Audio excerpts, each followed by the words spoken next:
So in this reading vlog, I am going to be reading books by authors who I have previously given 5 stars. This is a similar video, in fact it's exactly the same video that I did a few years ago that went really well. I don't think I gave any of the books that I read for that vlog below 4 stars, and that is the kind of energy that I need right now. At the time that I'm filming this, it's the end of April, and I have only given 5 books 5 stars so far this year, and part of my brain likes that it's a nice round number, but at the same time I want more. I've given a lot of books 4 stars, but I haven't given many 5, and of the books that I gave 5 stars, only 1 or 2 of them I would even consider putting on a favourites of the year list. So we are gonna hopefully read some great books in this vlog. I have already started the first book, which is Vera Wong's Guide to Snooping by Jessie Q. Sutanto. Now you could argue that it's cheating putting a sequel on this list, however I loved Vera Wong's Guide, what was the name of it? Vera Wong's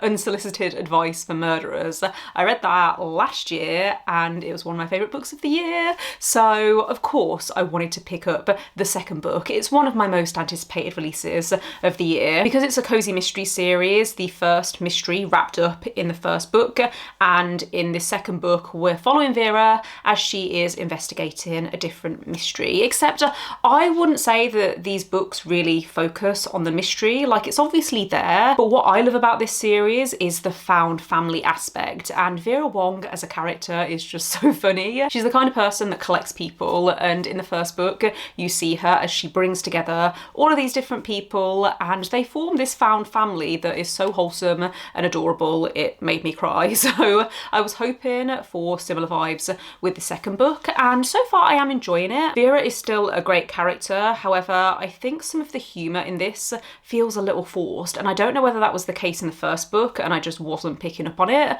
but in the second book there's been some inconsistencies, and I'm going to give an example which is not at all spoilery. It mentions how Vera is very into watching crime TV shows, and it specifically mentions CSI, which was one of my favourite TV shows as I was growing up. I actually recently rewatched the entire, I think there's like 16 series or something, but I recently rewatched all of it. So we know that Vera enjoys watching those kind of programmes, but then this whole thing is made about how she doesn't understand what John Doe means, and if you watch those kinds of programmes you would know that. So that joke really fell flat for me, and there's been a few occasions where I've thought, would that character really think that? It feels like a bit of a stretch. And full disclosure, I have read another book by this author. I read Dial A for Aunties, which I did not like. It was one of my worst books of last year, and the issue that I had with that book is that some stuff I just didn't find funny, and I think I was meant to. Hopefully my opinion will change as I get further into the book. I am listening to the audiobook because that's how I consumed the first book, and I do like the narration. As for the other books that I'm going to read in this vlog, I haven't finalised my TBR yet, so you will already know because you'll have hopefully seen the covers in the thumbnail, but I don't know yet. I do have plans to buddy read Table for One by Emma Gannon with Aoife from Pretty Purple Polka Dots. However, I need to double check that we're still on for that buddy read. That would work for this vlog because I gave Olive by Emma Gannon 5 stars a few years ago. In fact, I think it was 5 years ago that I read that now, which just seems like a really long time ago, but that is another option that I could potentially pick up for this vlog. So yeah, welcome to the vlog. I will check in with you once I'm a little further into Vera Wong's Guide to Snooping. I have a feeling I'm going to get the title of that book wrong so many times throughout this vlog. We are going through a bit of a heat wave in the UK at the moment and I hate it. Sorry to sound miserable, but I hate working from home in this weather because it's too hot and we don't have aircon in the flat. I hate driving in this weather because if I have the aircon on in my car, then I can't listen to my audiobook because I can't hear it. I just hate leaving the house when the weather is like this, so if I sound really miserable in this vlog for the next few days, then that is why. But one thing I didn't hate was the second Vera Wong book. I finished this earlier today actually. I keep forgetting what time it is. Yeah, I finished this earlier today and this was so cute. I don't think I loved it quite as much as the first book, but I thought the plot was well done. These books aren't really about the mystery. They're more about the characters and the found family, and loneliness is a big theme in both books, and I really like the way that Jessica Sutanto approaches that theme. Also, this book has a theme around social media, which I think, seeing that from the perspective of Vera, who's a 60-something Chinese woman, I thought it was really well done. And even though at some parts the humour felt a little bit forced, and that's the main reason why this isn't a full 5 stars, but I think if you liked the first book, then you're going to enjoy this one. The next book that I think I'm going to be reading for this vlog is Table for One by Emma Gannon. I'm buddy reading this with Aoife from Pretty Purple Polka Dots. I can't remember if I mentioned this book in the intro, but that is the next book that I'm going to be reading. I think we're going to start it in a few days though, so I'm going to press pause on this vlog until I have some first thoughts. I'm very excited to read this because it's the first fiction book I think that Emma Gannon has published since Olive, which was one of my favourite books of 2020, so fingers crossed I enjoy this one as much as I enjoyed that. I am off work today because I've booked the day off. I'm going out for breakfast with my dad, my stepmom this morning, and then I need to pack to go away tomorrow. I have also started Table for One by Emma Gannon. I'm about 20% of the way through and I don't know how I feel about it so far. When I was reading it last night, I found myself feeling really frustrated with the main character, but this morning I've woken up, I've calmed down, and I've realised that was really unfair of me. We're basically following Willow, who has been in a relationship for around 10 years. They live together, they have a house together, they've also built a business together. However, she really wants to get married and start having a family. She's tried speaking to him about it, but he always puts her off by saying now is not the right time, he's too focused on the business, and she doesn't want to wait. She's 35. She feels like now is a good time because they're financially stable, but it's becoming very clear that she always tends to acquiesce to what he wants. It feels like I'm reading a Reddit thread. I have read so many stories like this on Reddit from mostly women who are in long-term relationships and their partners are just putting off doing the life stuff that they want and that they've expressed and made clear that they want. I think it is really unfair of me to judge this main character when I'm assuming throughout the book things are going to change and she's going to go through a lot of growth and she's going to realise stuff about herself and this relationship. It's that sunk cost fallacy where you feel like you've invested so much time in something already, you don't want to deviate away from that because you'll feel like you've wasted that time. I know that I've felt that and I've been in that situation, so I can't really judge this main character, but I am hoping that this book stops feeling frustrating and it starts feeling satisfying. I think we are going to see this main character invest in herself for once because she hasn't been doing that in her relationship. Yeah, I can't really say that I'm enjoying it so far, but I don't think I'm meant to be enjoying it at this point. We'll see how things go as we go through the book. As I mentioned, I am going away this weekend. I know that I am probably not going to do any reading while I'm with my friends, so the next time I'm probably going to be able to pick this up is Monday. I'm getting really warm in this room, so I am going to wrap up this clip here and I will check in with you once I'm back from my trip.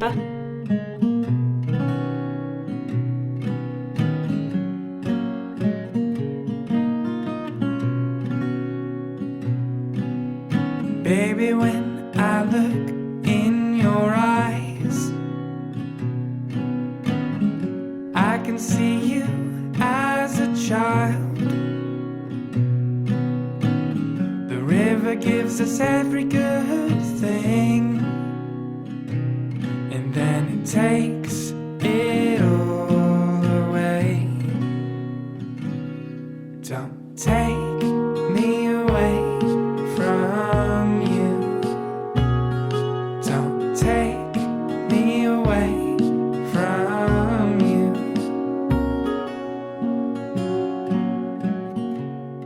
Hi everyone, happy Tuesday. I am now back from Wales. As you can see, I got back yesterday afternoon. Had a lovely time with my uni friends. You will have hopefully seen some B-roll from the walk that we did on Saturday. We were staying near the town of Rhayader in mid Wales, which is close to Ellen Valley. So we met up on the Saturday and went for a lovely walk, had a little picnic and stuff. My friend brought her dog. It was really cute and it was really wholesome. we played some board games on the evening, and then on the Sunday we walked into the town and went out for a roast dinner. So that was the weekend. It was really nice just getting away for a few days. I read absolutely nothing while I was away. I didn't take my Kindle with me. I didn't take any physical books with me. I did listen to my audiobook on the way there and back. I finished the audiobook for The Butcher by Jennifer Hillier, which I don't think I've talked about in this vlog because it doesn't fit the theme. I've never given a Jennifer Hillier book more than 4 stars. This one, I am considering giving it a 5. It's probably more like a 4.5 because it's very dark, and I think it was a little too dark for me. But I really enjoyed the audiobook and it kept me engaged the whole way through. I'll talk about it more in my wrap up at the end of the month, but in terms of physical reading, since getting back yesterday, I have now made it to the halfway point in Table for One by Emma Gannon. I think it's very thought-provoking. It feels like a very millennial book, which makes sense because I think Emma Gannon is a similar age to me. I think the main character is interesting, even though she is also frustrating. The main plot in this I don't think I've talked about yet, but the main character Willow, she's contacted by her old boss from when she worked at a magazine, and she's asked if she would like to write an article about Gen Zs versus millennials. Basically, she ends up interviewing this woman called Naz, who is in her early 20s, and she is very much single, and she's a big advocate for living the single life. I think what's going to happen is Willow is going to learn some stuff from Naz, and Naz potentially is going to learn some stuff from Willow. I think we're going to see both sides. I am so curious to see what direction this is going in. I feel like I have a good idea in my mind of what the key takeaways are going to be and the point that Emma Gannon is going to try and make. I think it's very much going to be a book about relationships, and not just romantic relationships, but also family relationships and friendships. Willow was raised by her Aunt Carla because her mom pretty much abandoned her when she was a kid, so there's a lot of complex feelings that are being processed, but Emma Gannon is approaching things in a really digestible and easy to read way. I'm reading this so quickly, so I will probably check in with you once I finish the book. I should have chose a better day to film this update because it's currently Saturday, it's boiling hot outside, and I've had to close the door to this room because my washing machine is going in the other room, and I'm still worried that you're going to be able to hear it. I can hear it, but hopefully you can't, and it's not really annoying. But I wanted to update you today because I have now finished Table for One by Emma Gannon. I don't know how I'm going to rate this. I'm leaning towards a 3 stars because I actually thought it was well written, and I liked the messages around self-love and learning to put yourself first. The thing is though, I didn't like the main character Willow, and I think that's kind of important in a story like this. I thought she was a terrible friend, and even though she does grow as a person as you go through the book, the ending to me didn't feel satisfying enough, and it felt almost like the author realised at one point that Willow has friends and, you know, those storylines need to be wrapped up. It felt very abrupt and quite jarring, and I was getting whiplash. So I liked did I like the first half more? Willow spends a lot of time wallowing in self-pity, and her attitude I didn't find very relatable because if I had been in her position, in fact I have been in her position, and I did not react how she reacted. So mixed feelings. I think if she hadn't been such a hypocrite then maybe I would have liked her more, but yeah, I liked some of the side characters. I found this very compulsively readable. I couldn't put it down, and I found that I was reading it quite quickly. I think that's why I'm going to give it 3 stars, because it hasn't put me off from reading other books by Emma Gannon. It was just the main character in this. I found her compelling to read about, but I didn't find it enjoyable reading about her, if that makes any sense. So yeah, those are my final thoughts on Table for One. I think the next book that I'm going to pick up for this vlog is My Grandmother Asked Me to Tell You She's Sorry, I think is the name of the book, by Frederick Backman. I have given many Frederick Backman books 5 stars. In fact, I think I might have read another of his books for this vlog that I did a few years ago. I find him quite reliable as an author. Even the books of his that I haven't loved, I've given like a solid 3 or 4 stars. So this is the next book that I'm going to be picking up for this vlog. I believe this is about the relationship between a young girl and her grandmother. That is all I know. I'll give you a proper synopsis once I've started it. If I'm being honest, I didn't mean to fall in love.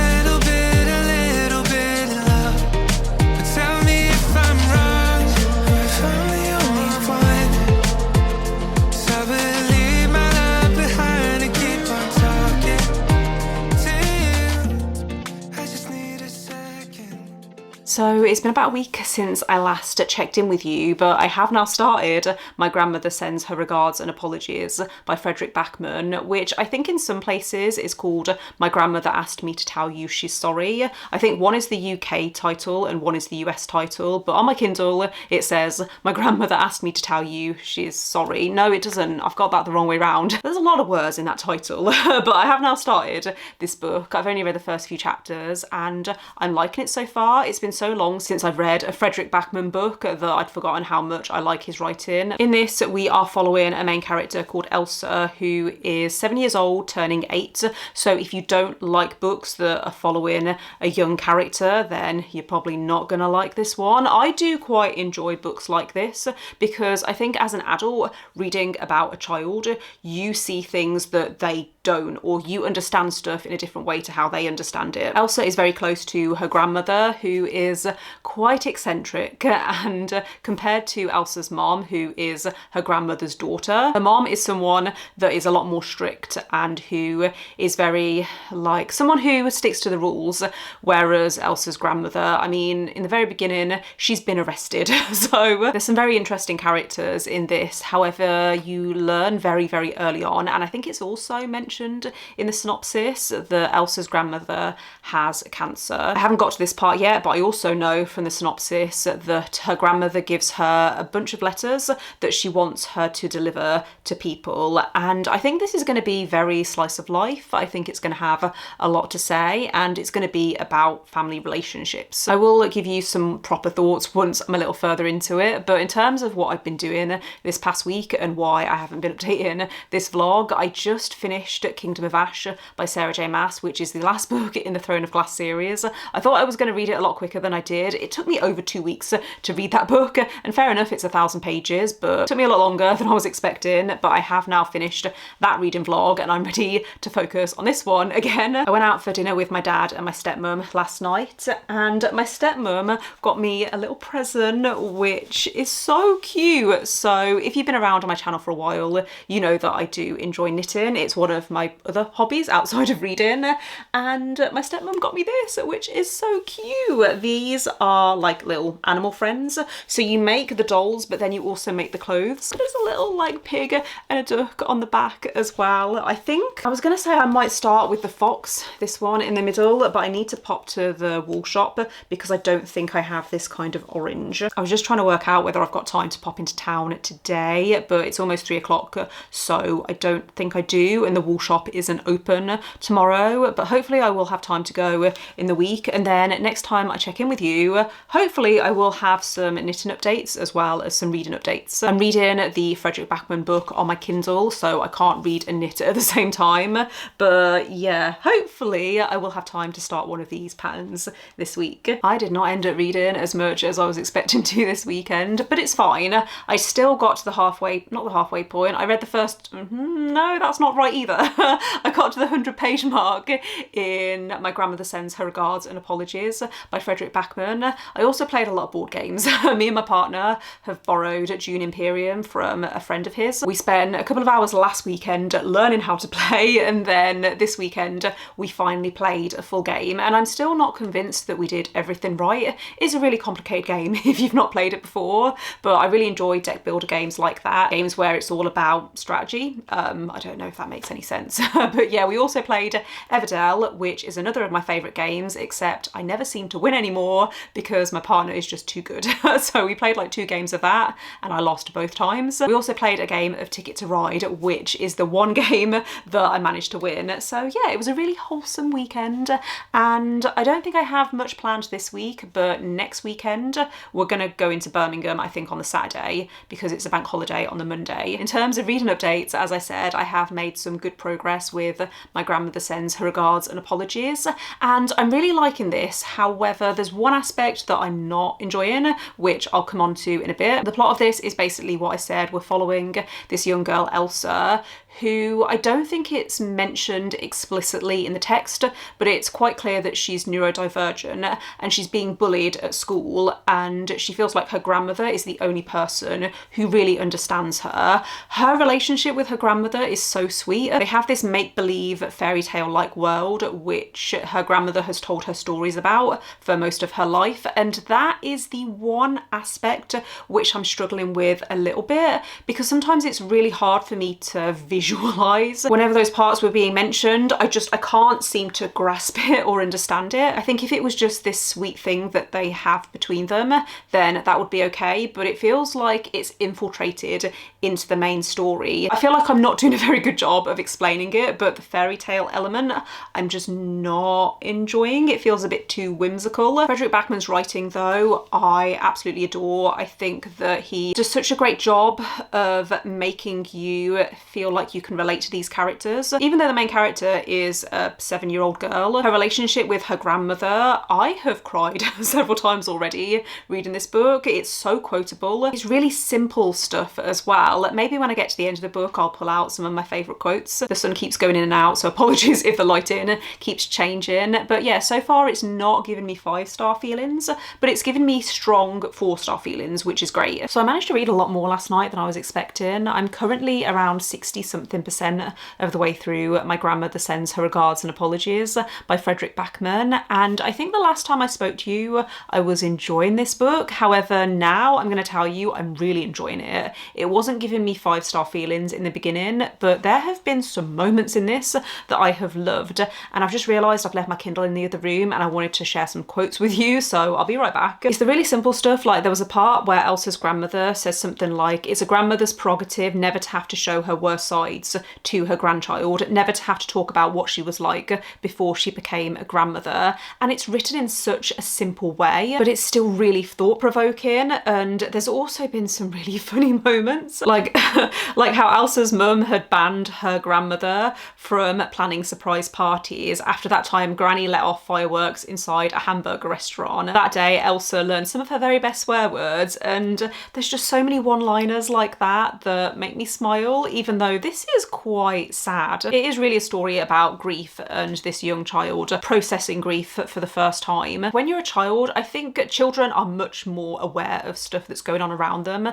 than adults sometimes give them credit for, and that's what we're seeing with Elsa's character, is that there's certain things she's never been through before and she's learning more about the people around her, and because I'm an adult reading this, there's certain stuff that I am understanding that she is understanding, but in a different way. The only other thing I wanted to mention is this does have quite a few pop culture references, and usually I don't mind pop culture references, but I think that's usually because the books that I'm reading that have pop culture references, I'm reading them within a few years of the book coming out, so they don't feel as dated. However, this came out I think over 10 years ago, so a lot of the pop culture references to me feel like they've dated the book. Harry Potter, for example, is mentioned a lot, as well as comic book characters like the X-Men and Spider-Man. Elsa is a big fan of comic books and Harry Potter, so it comes up quite a lot, and it's just something that I wanted to mention because I found it quite jarring initially. I think this might be in the run-in to be one of my top 3 Frederick Backman books. My favourite is still A Man Called Uwe.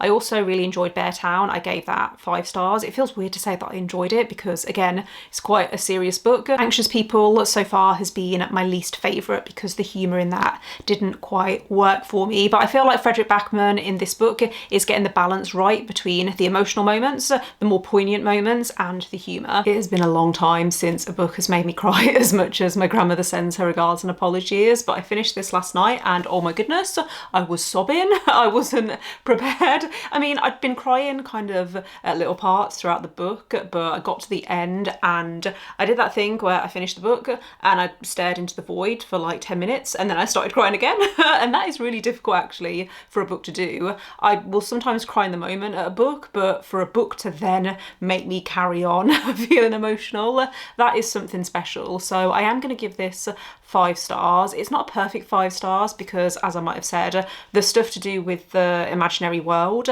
didn't love that. I found it distracted me quite a lot. It took me out of the story, which was probably the point, but in the beginning I found it quite jarring, and then towards the end I understood it, so I don't think that's enough for me to not give the book 5 stars, you know? It reminded me a little bit of when I was a little girl and my nan used to tell me stories. Even as an adult, she used to tell me stories, so yeah, this felt special. It felt like a special book, so I feel like I have to give it 5 stars. The light is not good today. I feel like this has happened a few times recently. The weather in the UK has been so up and down. Within the space of a day, we will go from torrential rain, which was yesterday. I was at work and I looked out the window and it was chucking it down. Then I finished work and it was glorious sunshine again. So apologies if the lighting keeps changing. As I was saying, I loved this book and it has confirmed for me that Frederick Backman is a favourite author. I don't think I loved this as much as A Man Called Ove. I think I would put it in 3rd place behind Beartown. I still need to finish the Beartown series as well. I read the first book back in 2020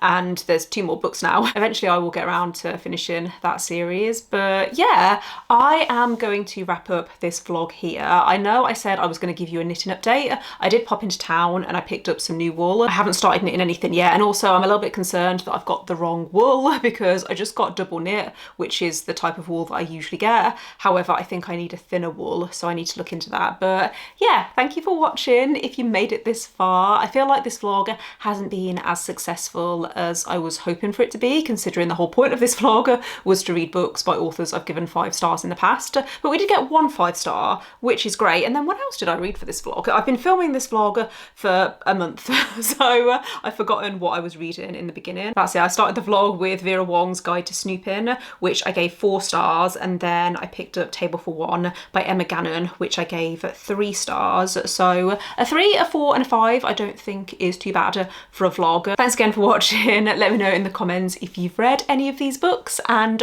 what was the last book that you read that was written by an author you gave 5 stars. Don't forget to give this video a thumbs up if you enjoyed it. Click subscribe if you would like to see more videos from me, but otherwise I will see you next time. Bye.